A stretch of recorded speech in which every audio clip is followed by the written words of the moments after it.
যুদ্ধবিরতির সমঝোতা ভেঙে পড়ার ইঙ্গিত দিয়েই বুধবার ভোরে দক্ষিণ ইরানের বিভিন্ন সামরিক স্থাপনায় নতুন করে বিমান হামলা চালায় যুক্তরাষ্ট্র।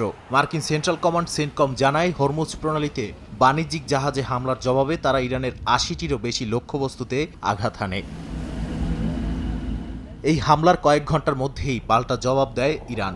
আইআরজিসি দাবি করে, বাহরাইনের পোর্ট সালমানে মার্কিন পঞ্চম নৌবহরের স্থাপনা এবং কুয়েতের আলী আল সালেম বিমান ঘাঁটি সহ ৮৫টি মার্কিন সামরিক লক্ষ্যবস্তুতে ক্ষেপণাস্ত্র ও ড্রোন হামলা চালানো হয়েছে। একই সঙ্গে বুশেহরের আকাশে একটি মার্কিন MQ-9 রিপার ড্রোন ভূপাতিত করার দাবিও করে তারা। ইরানের হামলার তীব্র নিন্দা জানিয়েছে কাতার, কুয়েত, সৌদি আরব ও মিশর। ইরানের পররাষ্ট্র মন্ত্রণালয় উপসাগরীয় প্রতিবেশী দেশগুলোকেও সতর্ক করে জানিয়েছে, তাদের ভূখণ্ড ব্যবহার করে ইরানের বিরুদ্ধে কোনো হামলা চালানো হলে সেটিকে আগ্রাসিতায় সহযোগিতা হিসেবে দেখা হবে।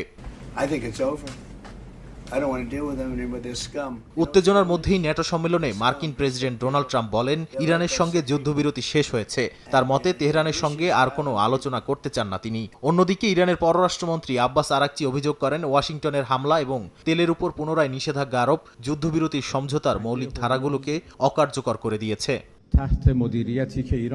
বিশ্ববাজারে ইরানের তেল বিক্রির সাময়িক সুবিধাও বাতিল করেছে যুক্তরাষ্ট্র। ওমান উপসাগরের হরমুজ প্রণালীর কাছে কয়েকটি তেলবাহী জাহাজে অজ্ঞাত ক্ষেপণাস্ত্র হামলার পর ট্রাম্প প্রশাসন পদক্ষেপ নিয়েছে। এর পরপরই বিশ্ববাজারে জ্বালানি তেলের দাম গত ২৫ জুনের পর সর্বোচ্চ পর্যায়ে পৌঁছেছে।